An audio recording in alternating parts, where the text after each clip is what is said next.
अस्सलामुअलैकुम नाज़रीन, मैं हूं आपकी होस्ट हरीम बेग और आप देख रहे हैं अलखिदमत न्यूज़। देखिए जी, तीन चीज़ें मैं आपके सामने उनकी क्लैरिफिकेशन करना चाहता हूँ। सबसे पहले तो ये है कि जो स्पीकर साहब ने इजलास तलब किया है 25 तारीख का, उस पर एतराज़ ये किया जा रहा है कि वो आइन की गोया खिलाफ वर्जी है। मैं आपको कहता हूँ, आप अभी अपना गूगल करें, पाकिस्तान का आइन निकालें और उसके अंदर आपको 254(3) पढ़ें। उसमें लिखा हुआ है कि अगर किसी जगह कोई वक्त मुकर्रर है असेंबली के अंदर कोई एक्ट करने का और उसके अरसे के अंदर वो एक्ट नहीं होता, सकता है कि कोई गैर कानूनी काम हुआ है। इसलिए स्पीकर साहब ने आइन के ऐन मुताबिक अपना डेट तय की है 25 तारीख की। दूसरी चीज़, सारे जानना चाहते हैं कि कब मोशन आएगी। मोशन के लिए 25 तारीख को जो मोशन है वो एजेंडे पे आना ज़रूरी है, लेकिन उसको पहले मोशन को करारदाद के तौर पे उनको लीव लेनी पड़ेगी। शेड्यूल 2 है रूल्स ऑफ बिजनेस का, रूल 37 में कोट कर रहा हूँ, उसके मुताबिक उसके बाद वो करारदाद बनेगी और करारदाद कम से कम 3 दिन में और ज़्यादा से ज़्यादा 8 दिन में, जो महीने के एंड तक जाता है, उस करारदाद पे डिबेट होगी। करारदाद पे दूसरी साइड बोलेगी, जो प्रोपोनेंट्स हैं, लेके आए हैं, प्रपोज किया जिन्होंने करारदाद, हम भी बोलेंगे, वो अपना नुक्ता नज़र देंगे, हुकूमत पाकिस्तान और उसके इत्तेहादी अपना नुक्ता नज़र देंगे।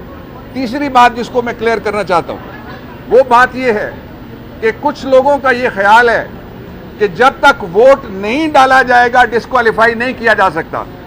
बहुत अच्छी बात है, सारा मीडिया यहाँ पे मौजूद है, डिस्कस होता है शाम को। आज जरा थोड़ा सा पढ़ के इसको हम डिस्कस करेंगे।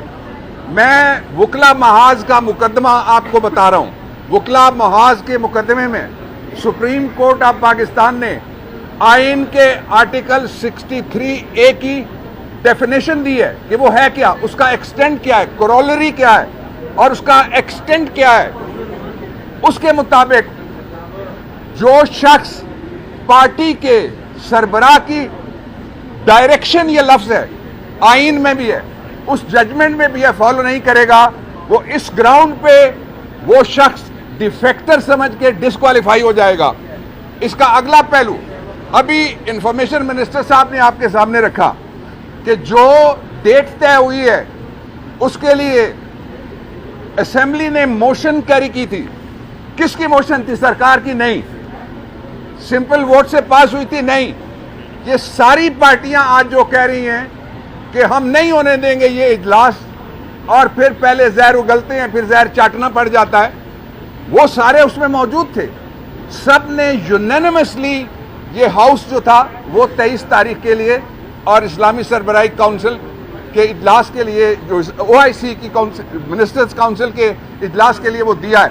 आखिरी बात जो मैं कहना चाहता हूं वो भी इस बहस में से निकलती है। वो बहस ये है कि क्या स्पीकर के पास ये इख्तियार है या नहीं है। ये मैं आप पे छोड़ता हूं, जरा इसको आप जरूर डिबेट करें। डिबेट में आप पे छोड़ता हूं कि क्या स्पीकर के पास जब वोटिंग हो रही हो और वोट बाकायदा लिख के पर्ची मिलेगी तो उसको टेंडर किया जा सकता है या चैलेंज किया जा सकता है या नहीं किया जा सकता। जो बहस कर रहे हैं, मैं उनसे दरख्वास्त करता हूं, आप वकला महाज का जजमेंट पढ़ें, सुप्रीम कोर्ट ऑफ पाकिस्तान का।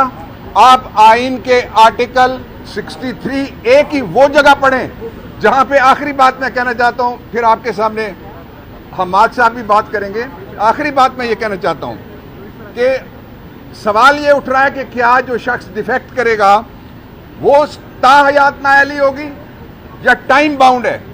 इस सिलसिले में जो फैसला हुआ, उस फैसले में समीउल्लाह बलोच का केस है 2018 का 405 PLD में रिपोर्टेड है, देख लीजिए वो भी। उसमें मैं वकील था और वो फैसला बहुत पहले उसके लिए मुझे लीव मिली थी। वो एक आम केस था बलूचिस्तान का। उसके नतीजे में जहांगीर खान तरीन और नवाज शरीफ दोनों साहिबान डिस्क्वालीफाई हो गए थे। उस फैसले में सुप्रीम कोर्ट ऑफ पाकिस्तान ने 62(1)(f) को डिफाइन किया है और कहा है कि अगर किसी जगह डिक्लेरेशन होगा किसी कोर्ट का कि ये नॉन प्रॉफिलिगेट है, सादिक अमीन नहीं रहा, तो फिर उसको डिस्क्वालीफाई किया जाएगा ताहयात। उस जजमेंट को सुप्रीम कोर्ट बार एसोसिएशन ने चैलेंज किया। उस जजमेंट के ऊपर रिव्यू पिटीशंस भी खारिज हो चुकी हैं और उस चैलेंज के ऊपर जो ऑफिस ऑब्जेक्शन आया registrar of the supreme court का, वो बड़ा वैलिड है। वैलिड इसलिए है कि उन्होंने कहा कि इस केस का फैसला हो गया, इसकी नजरसानी का फैसला हो गया, अब उसको किसी तरह से दोबारा जिंदा नहीं किया जा सकता। और ये सवाल उठा था जब मैंने भुट्टो शहीद के रेफरेंस के लिए इस अदालत में खड़े होकर मैंने इस्तीफा दिया था बतौर वजीर कानून, और वो रेफरेंस मैंने कॉन्टेस्ट किया था जो अभी पेंडिंग है। उसके बाद जो 63A है, ये 62 भी नहीं है ना 63 है, ये एक सेपरेट आर्टिकल है। 62-63 में तयशुदा है कि जो अरसा जिस जगह लिखा हुआ है नाली 3 साल भी है, नाली 5 साल भी है, उस अरसे के लिए नायल होगा। और जो उस वक्त इस बेंच में शामिल थे एज सीनियर जज, और साकिब निसार साहब चीफ जस्टिस थे, और आज जो मौजूदा हमारे चीफ जस्टिस साहब हैं मोहतरम, उनकी लिखी हुई जजमेंट है। वहां चाहिए था डिक्लेरेशन बाय अ कोर्ट। अब आर्टिकल 63 निकाल के फिर पढ़िएगा ए, उसमें लिखा हुआ है declaration by the head of the parliamentary party. अदालत के डिक्लेरेशन की जरूरत नहीं है, वो उन्होंने सेपरेट कर दिए।